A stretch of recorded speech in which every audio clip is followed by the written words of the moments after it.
Le président de la République regagne Nouakchott en provenance d'Accra où il a participé à la 6e réunion sémestrielle de coordination entre l'Union africaine, les communautés économiques régionales et les mécanismes régionaux.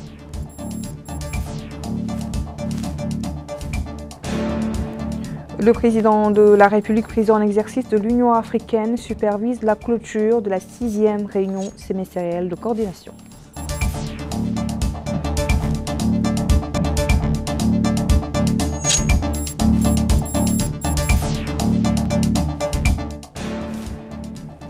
Le ministère de l'Agriculture et la FAO signent un accord pour renforcer les capacités des communautés agro-pastorales dans notre pays.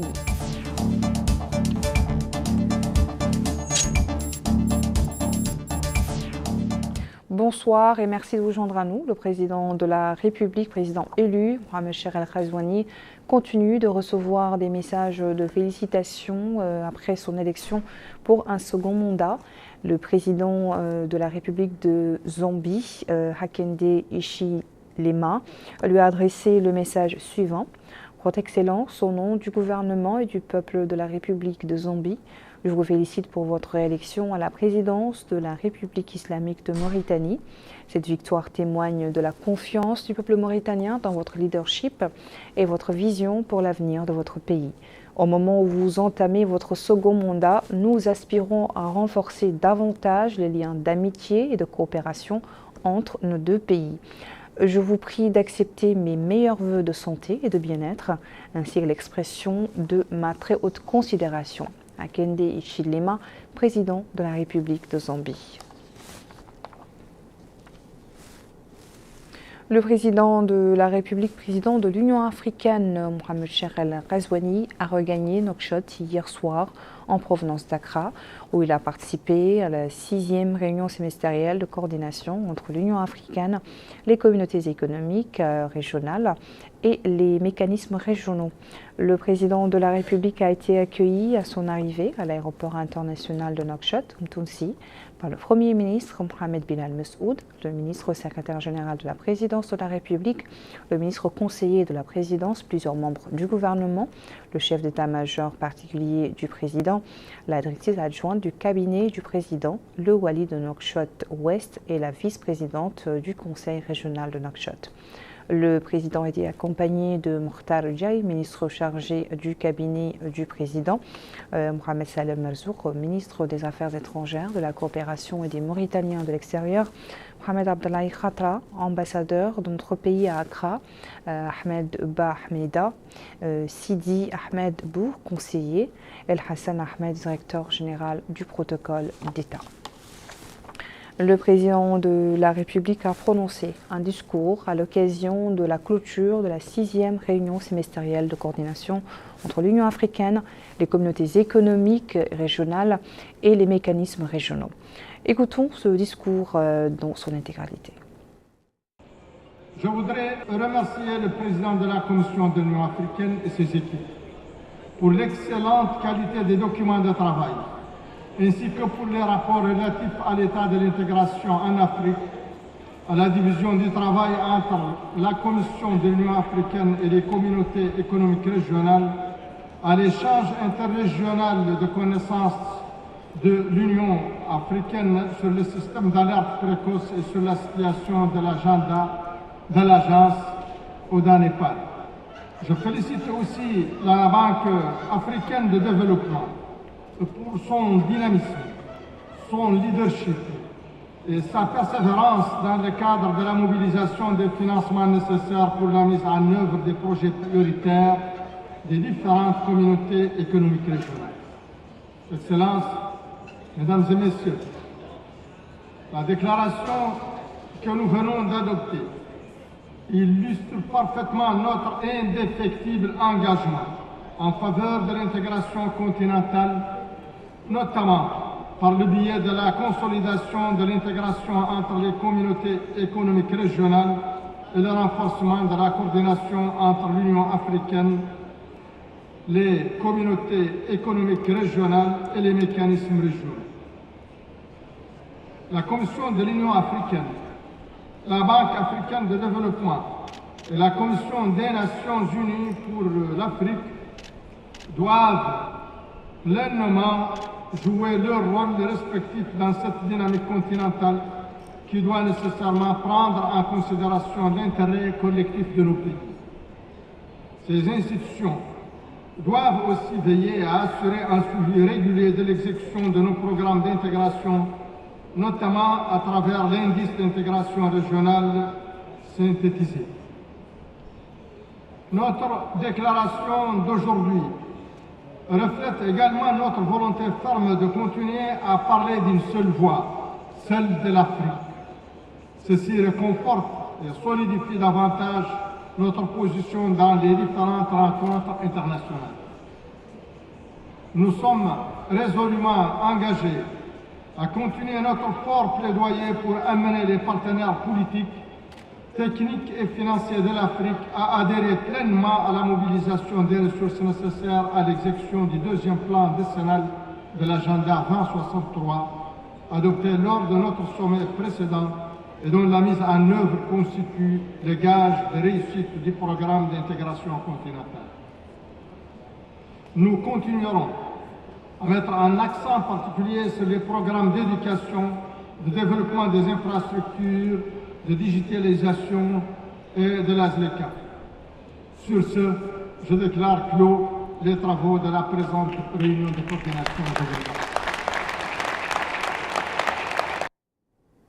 Le président en exercice de l'Union africaine a également souligné l'importance d'une étroite collaboration et coordination entre l'Union africaine et les commissions économiques régionales en tant que facteur clé pour accélérer le rythme de réalisation des programmes d'intégration continentale. Dans un discours prononcé hier à Accra, il a exhorté les commissions économiques régionales à travailler avec diligence pour relever les défis économiques, sociaux et sécuritaires et les crises multidimensionnelles qui balayent le monde et qui ont un impact de plus en plus négatif sur le processus de développement dans le continent africain. Retour sur les grands axes de ce discours avec Yed Alifal.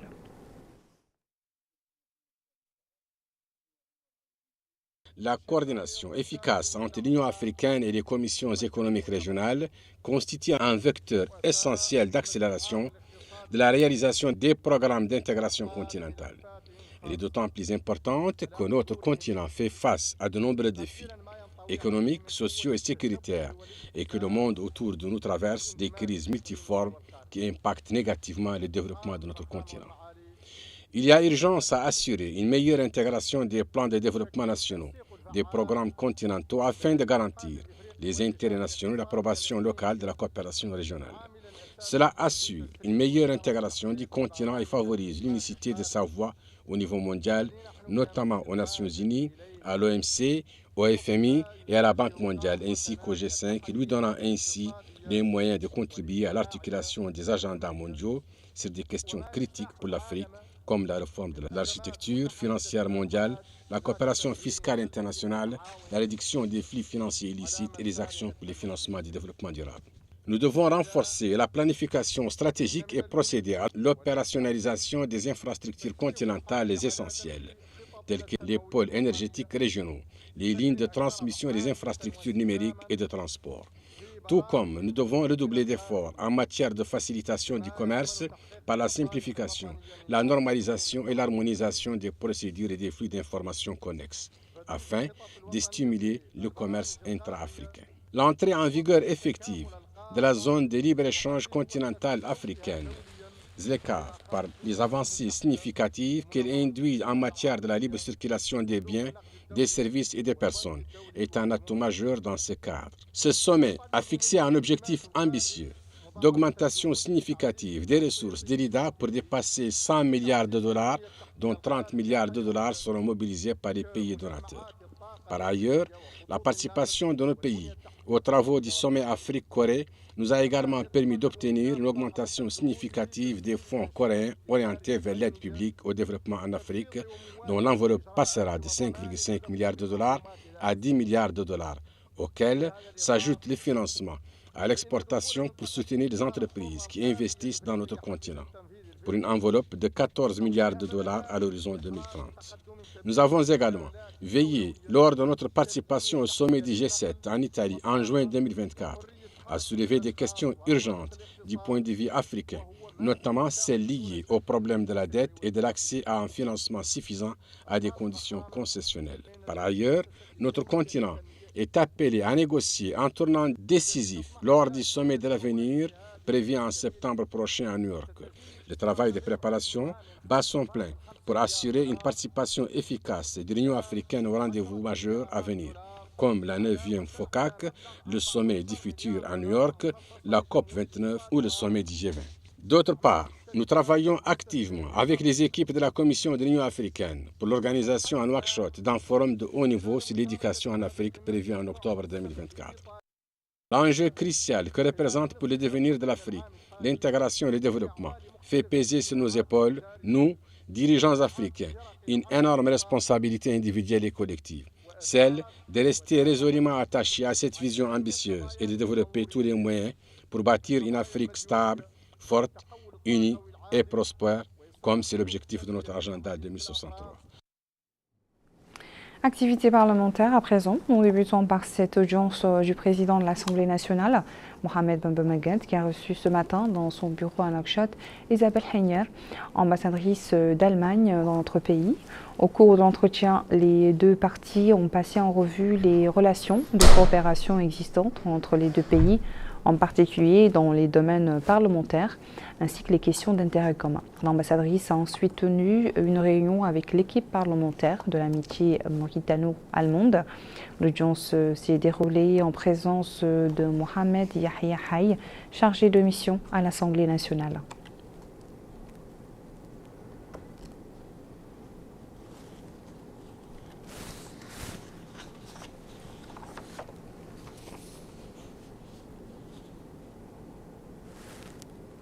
Au Parlement toujours, la conférence des présidents de l'Assemblée nationale sous la présidence de Mohamed Ben Magad a tenu aujourd'hui une réunion pour programmer la séance plénière consacrée au renouvellement des instances de l'Assemblée nationale. Le gouvernement a été représenté par le ministre de la Culture, de la Jeunesse, des Sports et des Relations avec le Parlement, Ahmed Sid Ahmedie. L'ordre du jour de la réunion comprenait la programmation de la séance plénière consacrée au renouvellement des organes de l'Assemblée nationale, ainsi que le report des deux séances plénières consacrées à la discussion et au vote des deux projets de loi. Projet de loi autorisant la ratification des deux protocoles signés à Montréal le 6 octobre 2016, amendant les articles 50 et 56 de la Convention de Chicago du 7 décembre 1944 relative à l'aviation civile internationale. Projet de loi autorisant l'approbation du programme contractuel entre l'État et la Société nationale d'aménagement agricole et de travaux pour la période 2024-2026. La conférence des présidents a décidé de programmer et de reprogrammer les séances plénières subventionnées. Le ministre de la Transformation numérique, de l'innovation et de la modernisation de l'administration a présidé ce matin, dans la salle de conférence du ministère, l'ouverture de l'atelier de formation à la numérisation des services publics sur la base des ressources et des spécifications techniques. Cet atelier de 3 jours, financé par la Banque mondiale en collaboration avec l'Union internationale des télécommunications, vise à maîtriser les ressources et les spécifications techniques fournies par cette approche pour numériser les services gouvernementaux. Mohamed Khatat. C'est un atelier de formation sur l'approche GovStack qui facilite, accélère et rend la mise en œuvre des services gouvernementaux numériques plus fiables pour les citoyens parties prenantes. L'atelier qui dure 3 jours, financé par la Banque mondiale en collaboration avec l'Union internationale des télécommunications, vise à maîtriser les ressources et les spécifications techniques fournies par cette approche pour numériser les services gouvernementaux. L'occasion pour le ministre de la Transformation numérique, de l'Innovation et de la Modernisation de l'administration, M. Mohamed Abdallahi Ouloli, de préciser que le lancement de cet atelier traduit l'engagement du secteur en faveur de la modernisation et de la numérisation des services publics et son impact sur la manière dont les citoyens et les entreprises interagissent avec le gouvernement et les types de nouveaux services qui en résultent afin d'atteindre le projet e-gouvernement. Il a ajouté que cette initiative complète d'autres projets lancés par le secteur conformément à la vision du président de la République, M. Mohamed El-Cheikh Al-Ghazouani, de mettre la technologie numérique au centre du travail du gouvernement pour jouer un rôle de premier plan dans le soutien au développement, notant que l'approche GovStack facilite, accélère et rend la mise en œuvre des services gouvernementaux numériques plus fiables, car elle s'appuie, dit-il, sur le cadre d'investissement numérique des OMD et encourage l'utilisation des blocs de construction, building blocks, qui peuvent être utilisés pour numériser n'importe quel service en fournissant au gouvernement et aux institutions des outils et des lignes directes de base pour concevoir et mettre en œuvre des services numériques fondés sur les meilleures pratiques internationales. Il a salué au passage les efforts de la Banque mondiale et de l'Union internationale des télécommunications pour le soutien apporté par la première à ce projet par le biais de l'accord de prêt pour le projet WARDEP et pour l'engagement et le soutien de la seconde à l'égard de notre pays. Pour sa part, le directeur du bureau régional de l'Union internationale des télécommunications pour les États arabes, M. Adel Derwish, a indiqué que les TIC sont un catalyseur essentiel pour la réalisation d'objectifs de développement globaux. À travers les résultats du sommet arabe sur la société de l'information, la communauté des TIC a recommandé la nécessité de promouvoir des travaux supplémentaires pour construire un écosystème chargé d'atteindre les buts et objectifs du sommet. De son côté, l'expert principal de la Banque mondiale en matière de développement numérique, M. Eric Dolan, a passé en revue par visioconférence les domaines de coopération fructueuse entre la Mauritanie et la Banque mondiale. En adoptant cette architecture et ces spécifications, le gouvernement mauritanien peut établir une infrastructure publique numérique personnalisée et intégrée, comprenant des capacités numériques essentielles telles que l'identité numérique, les paiements numériques, l'échange d'informations, le consentement, la signature électronique et les portefeuilles numériques, pour n'en citer que quelques-uns. Pendant ces 3 jours, les participants auront l'occasion de se familiariser avec les outils no-code et no-code de prototypage rapide, comme ceux proposés par GovStack. Il faut noter que, mis en place par l'Union internationale des télécommunications en 2020, le projet GovStack vise à aider les pays à créer des services publics numériques efficaces et facilement évolutifs pour permettre aux citoyens d'avoir un accès transparent à leurs dossiers administratifs et qu'il regroupe plus de 20 pays dans différentes régions du monde et plus de 260 experts. Le ministère de l'Agriculture a signé un accord avec l'Organisation des Nations Unies pour l'alimentation et l'agriculture, FAO, pour renforcer les capacités des communautés agropastorales mauritaniennes. Cet accord de 3 ans a pour objectif d'accompagner les communautés rurales à faire face aux risques environnementaux et sécuritaires. Moussa Ndiaye. Renforcer les capacités de résilience des communautés agropastorales mauritaniennes est l'objectif de cet accord signé ce lundi 22 juillet 2024 à Nouakchott entre le gouvernement italien, mauritanien et le Fonds alimentaire mondial FAO. Dans son discours d'ouverture des travaux de cette cérémonie officielle, M. Moma Oulboibata, ministre de l'Agriculture, a dit que cette convention vient renforcer les efforts du gouvernement pour faire face aux défis liés à la sécurité alimentaire et aux dangers du changement climatique, notamment, dit-il, au sein des communautés agro-pastorales. Ce projet, a ajouté M. le ministre, est d'une durée de 3 ans, à compter du 1er juillet 2024 au 1er mai 2027. L'enveloppe financière du projet RECAP est de 3 millions d'euros du gouvernement italien que le ministre de l'Agriculture remercie de passage. Il a précisé que l'agriculture est l'un des secteurs importants du programme du président de la République, son Excellence M. Mohamed El-Cheikh Al-Ghazouani. C'est dans ces cadres, dit-il, que le secteur de l'agriculture ne ménage aucun effort pour mettre en exécution le programme du Premier ministre dans des zones les plus reculées du pays, à travers la mise en place des infrastructures de base liées aux nouvelles technologies dans le domaine agricole. L'accord signé ce lundi 22 juillet à Nouakchott entre le ministère de l'Agriculture, la coopération italienne et le Fonds alimentaire mondial FAO vient répondre aux défis auxquels fait face la Mauritanie. Dans ce contexte difficile, il est bien évidemment urgent d'appuyer les populations pour renforcer leur sécurité alimentaire et leur capacité de résilience, en particulier pour les communautés agropastorales. Le projet qu'on signe aujourd'hui est intitulé « Renforcer les capacités de résilience des communautés agropastorales mauritaniennes pour faire face aux risques environnementaux et sécuritaires ». Mais pour s'en souvenir, on s'est tous mis d'accord pour appeler ce projet RECAP, R-E-C-A-P. Je crois que c'est plus simple, on se souviendra mieux, et le sens, on le connaît. Ce projet, vous savez, a été élaboré en partenariat étroit avec le ministère, avec la coopération italienne. On est vraiment confiant dans les solutions qui seront mises en œuvre. À la fois, c'est des solutions éprouvées, mais il y aura aussi certaines innovations, certaines qui ont déjà été mises en œuvre dans le pays, d'autres qui seront inspirées d'autres pays aux conditions identiques, mais elles seront toutes adaptées vraiment localement, là où elles seront mises en œuvre. Les relations diplomatiques qui existent entre la Mauritanie et l'Italie datent de plusieurs années.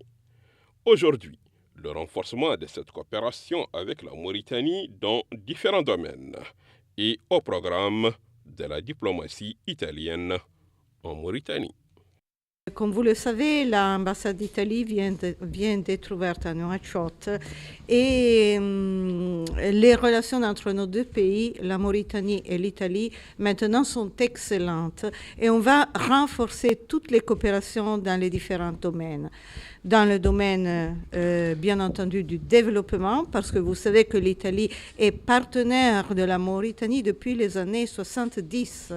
On a ici la présence d'ONG italiennes et de la coopération italienne depuis des années. On a travaillé ensemble avec de très bons résultats. Jusqu'à présent, les coopérations se concentraient surtout dans le domaine de l'agriculture. Mais maintenant, et je dis dans les prochains mois, peut-être dans les prochaines semaines, on est déjà en train de préparer ensemble des coopérations dans le secteur de la santé, dans le secteur de la protection des ressources marines et dans le secteur de l'énergie. Vous savez que ça fait quelques semaines, un accord important a été conclu entre le ministère des Ressources minéraires et de l'énergie et une entreprise italienne pour l'hydrogène vert. Tout cela patrociné par l'Union européenne. Pour rappel, l'objectif du projet RECAP est de renforcer les capacités de résilience des communautés agro-pastorales en Mauritanie, mais aussi faire face à la dégradation des ressources naturelles, à l'insécurité alimentaire et nutritionnelle. La faculté des sciences et techniques affiliée à l'université Al-Asriya de Nouakchott a organisé aujourd'hui une cérémonie en l'honneur des étudiants qui ont excellé dans les branches professionnelles et fondamentales, mais également ses professeurs et travailleurs émérites au cours de l'année universitaire 2023-2024. Bokar Bailaba. Ils sont nouvellement diplômés, des professeurs et des travailleurs émérites. Tous ont fait l'objet d'une cérémonie d'honneur de la faculté des sciences et techniques relevant de l'université de Nouakchott Al-Asriya. Les uns ont excellé dans les branches professionnelles et fondamentales, les autres ont fait preuve de dévouement durant l'année académique. Au nom du ministre de l'Enseignement supérieur et de la Recherche scientifique, Mohamed Lemine Ahmed Zaidan, chef de la commission des bourses, a félicité les étudiants, les professeurs et le personnel pour leur investissement et leur assiduité tout au long de l'année universitaire 2023-2024, leur souhaitant l'accès aux études de troisième cycle selon leurs désirs et leur orientation à travers des spécialisations au niveau local et international. Autre allocution, c'est celle du secrétaire général de l'université de Nouakchott Al-Asriya, Mohamed El-Awa, qui a souligné les efforts déployés pour offrir des conditions favorables aux étudiants, remerciant tous ceux qui ont contribué à l'excellence des lauréats. De son côté, le doyen de la faculté des sciences et techniques de Nouakchott, Mohamed Saïd ou Mohamed Sidia, a indiqué que la célébration de cette journée est le résultat des efforts des professeurs et des travailleurs de la faculté, indiquant que cette année a été un grand défi pour l'établissement en termes d'hébergement des étudiants qui sont orientés par la commission des bourses. La faculté des sciences et techniques de Nouakchott a pris une batterie de mesures au début de l'année pour répondre aux attentes des étudiants. La faculté de sciences et techniques a une ambition qu'elle a essayé d'implémenter déjà, c'est-à-dire l'arrimée, c'est-à-dire tout ce que nous faisons comme filière de formation, que ça réponde aux priorités socio-économiques de la Mauritanie. Puisqu'on ne peut pas faire une faculté de sciences et techniques et être indépendant des préoccupations nationales. Donc toutes les filières professionnelles et fondamentales que nous avons, c'est essayer de mettre des femmes et des hommes sur le marché de l'emploi, ayant un savoir et un savoir-faire. Et évidemment, comme j'avais dit, des éducateurs, le savoir-être aussi, parce que c'est très important. Ces filières que nous avons, le doyen là dans son mot d'intervention, on a 18 filières de licence, presque autant en master, qui essayent de répondre aux besoins du marché national. Nous essayons aussi, dans un avenir proche, d'avoir d'autres filières qui répondent aux besoins du moment, qui sont des exigences du développement aujourd'hui, et que nous allons essayer de nous orienter vers ces types de filières. Ensemble, la cérémonie de remise des diplômes est un événement riche en émotions et en symboles. Elle marque la fin d'un parcours académique et le début d'une nouvelle étape dans la vie des diplômés. La commune d'Elmina a organisé hier soir diverses activités, notamment l'organisation d'une semaine des clubs sportifs et la distribution de quantités de vêtements aux familles nécessiteuses. Mohamed Khattat nous en dit plus. C'est une opération de nettoyage, d'assainissement et d'enlèvement des ordures lancée par la commune d'Elmina à partir de la Muqata'a de Dar el-Bela à l'occasion de la semaine des clubs sportifs organisée sous le slogan « Le sport dans un environnement propre ».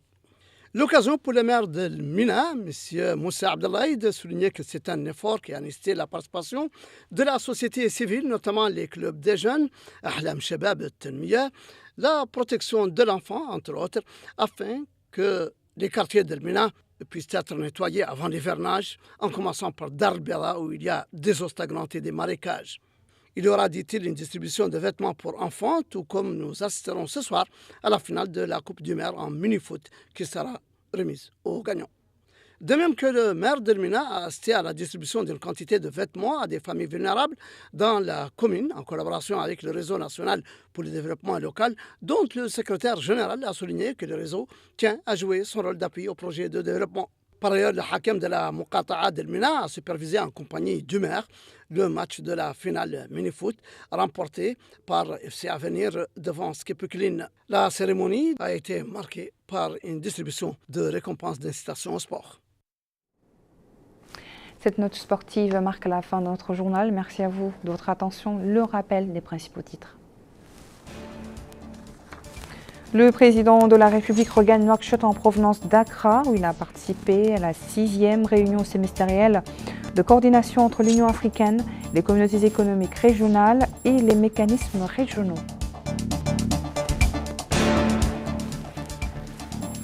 Le président de la République, président en exercice de l'Union africaine, supervise la clôture de la 6e réunion sémestrielle de coordination.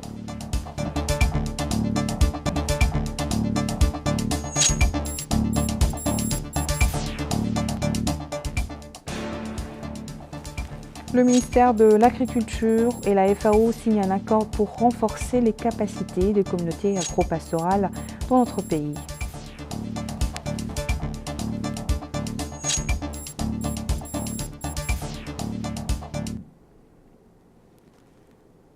Merci, je vous laisse en compagnie de Yed Alifal pour votre émission Zoom sur. Bonne soirée.